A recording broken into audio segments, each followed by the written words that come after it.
रायगड, महाराष्ट्रासह देश विदेशातील ताज्या बातम्या पाहण्यासाठी मॅक्स इंडिया लाईव्ह चॅनलला सबस्क्राईब करा आणि बेल आयकॉन दाबायला विसरू नका.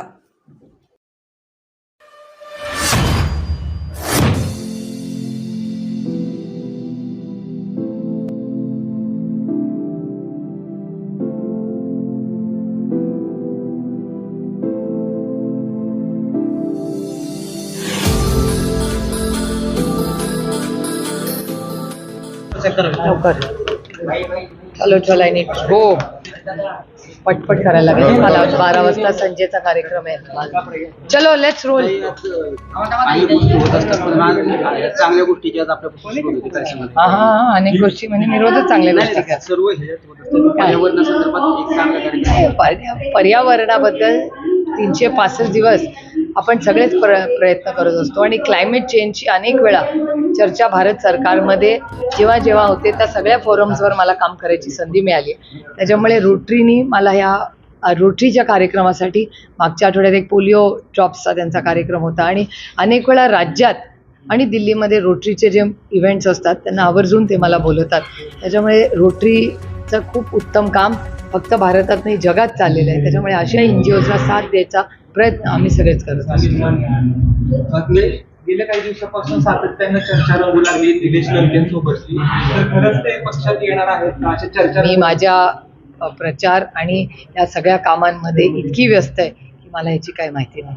आचारसंहिता पुढच्या काही दिवसांमध्ये साधारण 3 ते 4 दिवसात लागेल असं बोललं जात असताना निवडणूक आयुक्तांनी राजीनामा दिला. कसं बघता या सगळ्या? नाही, जे आयुक्त CC अरुण गोयलांचा जो राजीनामा होता हो धक्कादायक होता. म्हणजे लोकसभा या देशातलं प्रत्येक इलेक्शन ग्रामपंचायतीचंही महत्त्वाचंच असतं, पण काश्मीर टू कन्याकुमारी 1 टाइम होणारं इलेक्शन म्हणजे भारताची लोकसभेचं इलेक्शन. आणि अशा वेळेस इलेक्शन कमिशन हे काय कारण असू शकतं की ते राजीनामा देतात, हे अतिशय धक्कादायक आहे. आणि मला असं वाटतं हे लोकशाहीला न शोभणारं आहे. त्याच्या मागे काहीतरी मोठं झालेलं आहे. त्याच्याशिवाय एवढा मोठा माणूस इलेक्शनच्या तोंडावर का राजीनामा देईल? त्यामुळे अतिशय चिंताजनक आहे. राज्य सरकारनं धडाका लावलाय GR काढायचा, म्हणजे जवळपास 250च्या आसपास GR निघाले. काही चालली असं वाटतं? हो, अर्थात 2-4 दिवसात आचारसंहिता लागणार. म्हणजे आता GRचे पाऊस पडतील, त्याच्यात काय आता त्याची अंमलबजावणी किती होणार हा मोठा प्रश्न आहे. याच्यामधून अजून एक म्हणजे जुमलाबाजी आणि काय लोकांना त्याच्यामधून लाभ होईल असं वाटतं? कसं शक्य आहे लाभ होणं? GR काढल्यावर इम्प्लिमेंट व्हायला वेळ लागतो का नाही? तोपर्यंत आचारसंहिता लागेल. त्याच्यामुळे हा गाजरांचा पाऊस आहे, दुसरं काय. काल विजयबापू शिवतारे यांनी सांगितलं की 2019च्या पराभवाचा वचपा काढणार आहे आणि दोन्ही पवार कुटुंबियांना जागा दाखवणार आहे असं माझ्या ऐकण्यात आणि वाचण्यात हे आलेलं नाही. मी माहिती घेऊन आपल्याला उत्तर देईन. बारामतीचा 7-12 हा कोणाचाच नाही असं देखील वक्तव्य त्यांनी केलेलं आहे. लोकशाही हो, प्रत्येकाला बोलायचा अधिकार आहे, त्याच्यात गैर काय? लोकशाही आमच्यासाठी, त्याच्यामुळे प्रत्येक जण ला बोलायचा अधिकार आहे. भोरला शेतकरी मेळावा न भूतो न भविष्यती झाला. भोरमध्ये बदल होईल असं वाटतं? नाही, आज भोरमध्ये जे आहे तेच पुढे चालेल. जे आहे तसंच चालेल.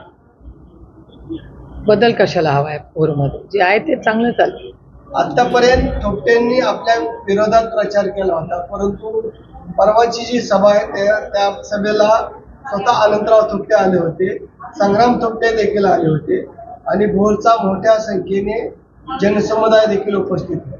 त्याच्यामध्ये साहेबांनी पुढे जाऊन असं देखील म्हटलं आतापर्यंत जे झालं ते झालं, पण इथून पुढे आम्ही विकासासोबत तुमच्या पाठिंबा असेल ते काही. एकतर आजपर्यंत महाविकास आघाडीचा धर्म किंवा त्यावेळेस आमची जी आघाडी होती काँग्रेसची आणि राष्ट्रवादीची, ते पाळण्याचा प्रांजळ प्रयत्न माझ्याकडून आणि संग्रामदादांकडून दोघांकडूनही झालेला आहे.